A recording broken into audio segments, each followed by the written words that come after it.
welcome to my channel. I'm Chris Lumbu with Lumbumanagements LLC.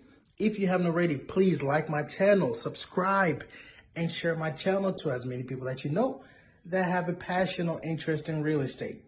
All right, today is Sunday, Valentine's Day. I actually went to a wedding with my wife, and afterwards we hung out, let's chit chat for a little bit.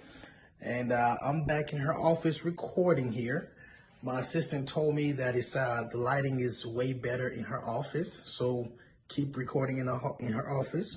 So I'll record in her office until she kicks me out. So if y'all have any questions or anything about real estate, feel free to direct message me, add me on Facebook, Chris Lumbu, or you can add me on Instagram, or just send me an email, chris@lumbumanagements.com. I'll be very happy to answer your questions. I'm an open book, and I'm here to help you and guide you to be successful. If there are certain questions that I missed, please follow back up with me so that I can assist as much as I can. All right, so today's topic is managing contractors. I had a query that people are afraid to tackle projects because they hear nightmares about contractors, about being taken advantage of, or they just never showing up, or the job is pretty shitty. Excuse my language. Just a whole bunch of messed up stuff, or the contractor may be overcharging them. One thing I would say for you to do, this is what I did, okay?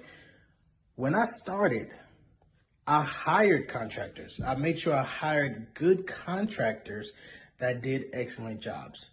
How do you find those? If you are in a RIA page, which is Real Estate Investors Group in your city, get in contact with a few investors there and see if they can share contacts of their workers.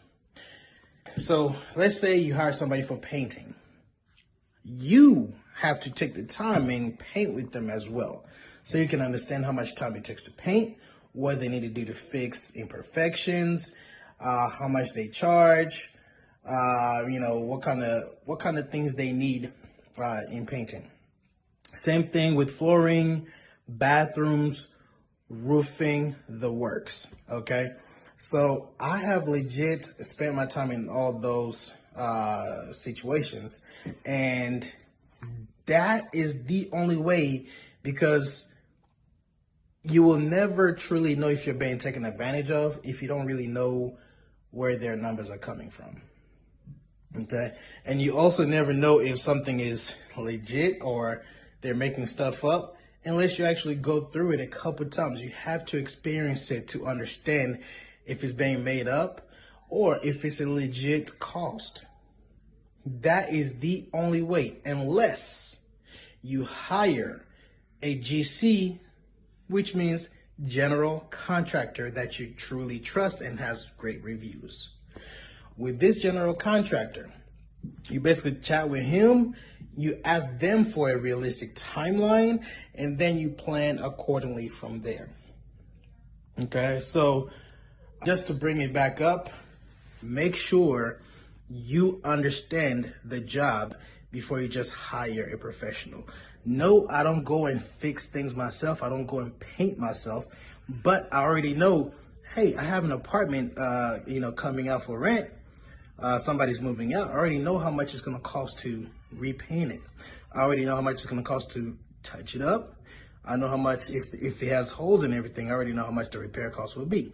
Same with plumbing. I already know my budgets. Now, if somebody comes up with a better budget, by all means, I do it. And this is also another thing that's super, super important. Whenever a contractor comes to give you a quote and they tell you, what is your budget? Never, ever, ever disclose your budget. Ever. And that's number one rule in negotiation. Whoever speaks first is the loser. Unless you just lowball hoping that, they come close to you or something. But whoever speaks first in negotiations is the loser.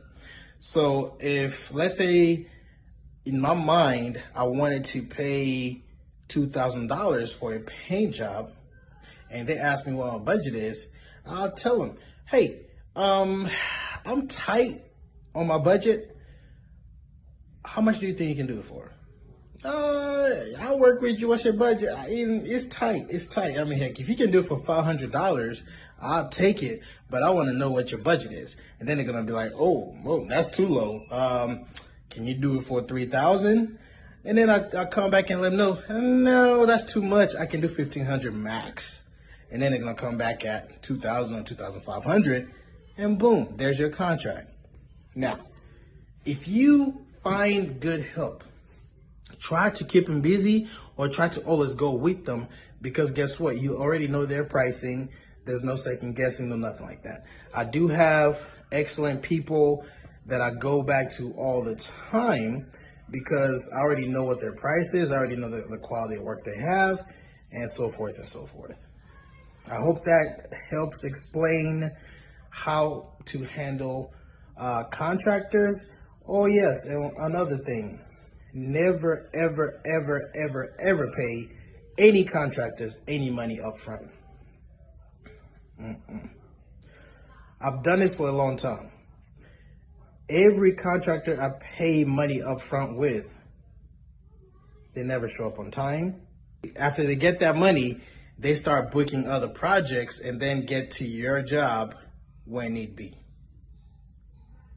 To me, people who ask for that, I just don't trust that. But that's with me.